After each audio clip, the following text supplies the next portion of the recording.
Joining us now, NBC News correspondent Vaughn Hilliard, who is in West Palm Beach near the president-elect's Florida home.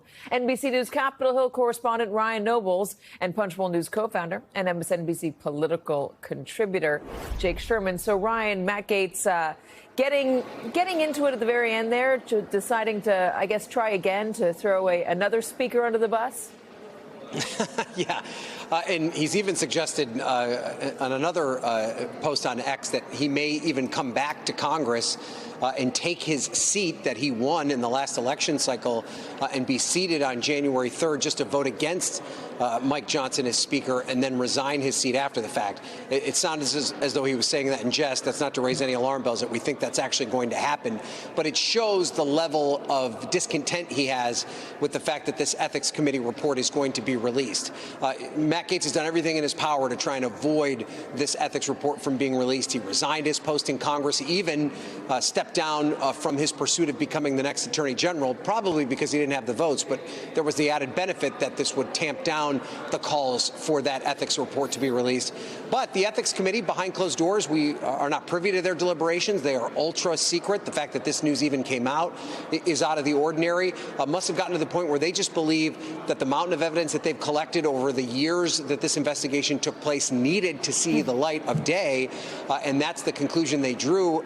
We expect to see this report by the end of the week, likely right after they finish up all the business that they have in front of them in terms of passing the continuing resolution and keeping the government open. But there's no doubt that we are going to see this report, which about a week ago we thought was never going to happen, Katie.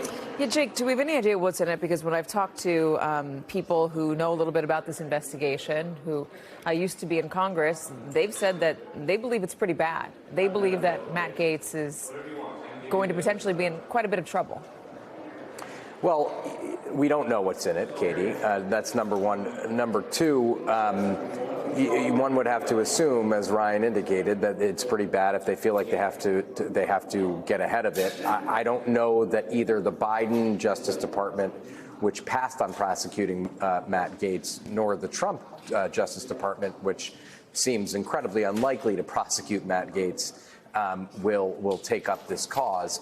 What's interesting to me from an internal congressional point of view is that over the years, there have been a few instances where a member of Congress has resigned and the Ethics Committee has, after the fact, released a report that about that member. Usually doesn't happen. Usually the jurisdiction ends. They can't keep investigating people who leave Congress. They usually don't release reports for people who leave Congress. But there's an argument to be made, and the Ethics Committee has made it in filings in the past, that the public should know what the Ethics Committee has spent time and taxpayer money investigating.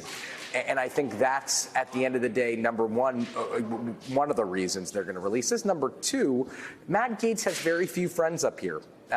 He has tussled with Mike Guest, the chair of the Ethics Committee. He has tussled with members on the committee.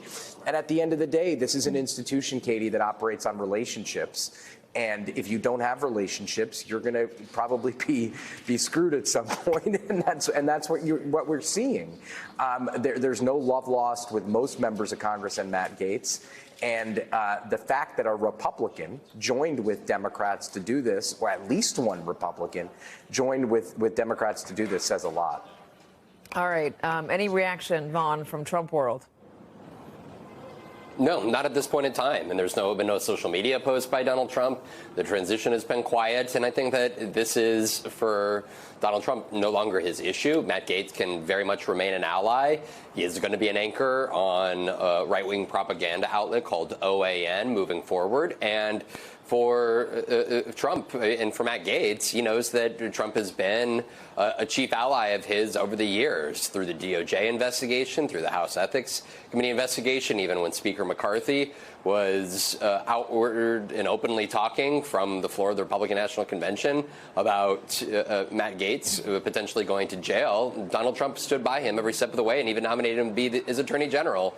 And yet, at this point in time, he is no longer his AG pick, and there's really no political capital needed to expend beyond what he's already put out there in defense of Matt Gaetz. Let's talk about the other big story. Well, there's a few big stories out of Congress today. I'm going to get to all of them. Let's do Liz Cheney now. Donald Trump keeps talking about how how he thinks she should be investigated by the FBI. There's an interim report from a Congress member who is trying to blast open the January 6th committee investigation. Liz Cheney's pushing back and saying, we laid out all of our evidence. We laid it out in the public. We meticulously went through everything. We had Republicans interviewed, including those of high-level Republicans within Donald Trump's own administration, telling us what was happening. She's calling this a bunch of baloney. I mean, she uses better terms than that. She says it's fabrication, it's defamatory, and it's an attempt to cover up what Donald Trump did. She says no reputable lawyer, legislator, or judge would ever take this seriously. Vaughn, Donald Trump is saying he wants her investigated.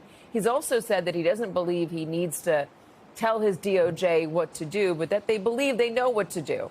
Is this an instance of Donald Trump doesn't have to actually direct anyone because everybody knows very much what he wants out of them if they get into positions of power? Because he's said it for the last 2.5 years, ever since Liz Cheney began investigating him through the January 6th Select Committee. Let's be also very clear. I think that it's important to go back to 2022 and the decision by then Speaker McCarthy and Republicans not to sit any of their own members outside of Kinzinger and Cheney on the January 6th Select Committee. And now Barry Loudermilk, the congressman who is the chair of this oversight subcommittee, is extracting some issues that he has with the January 6th Select Committee. He's made the allegation that Liz Cheney illegally tampered with Cassidy Hutchinson. And let's be very clear, Liz Cheney has denied that the acts that she did were illegal and that she had no role in convincing Cassidy Hutchinson to replace her counsel before she went and spoke publicly in front of the country on the January 6th Select Committee there in front of the country. But I think that this is for Donald Trump. This is a tacit acknowledgement in his overnight post there of what he wants to take place by Kash Patel and others. And Barry Loudermilk, they are willing to do the work to put together a report of what they allege to be misdeeds by Congresswoman Cheney, which I think it's objective to say the idea that what is being alleged amounts to significant criminalized something that is worthy of federal charges is deeply questionable. Yeah. But for Donald Trump, an investigation is paramount to the pledge that he made on the campaign trail to go after his perceived enemies.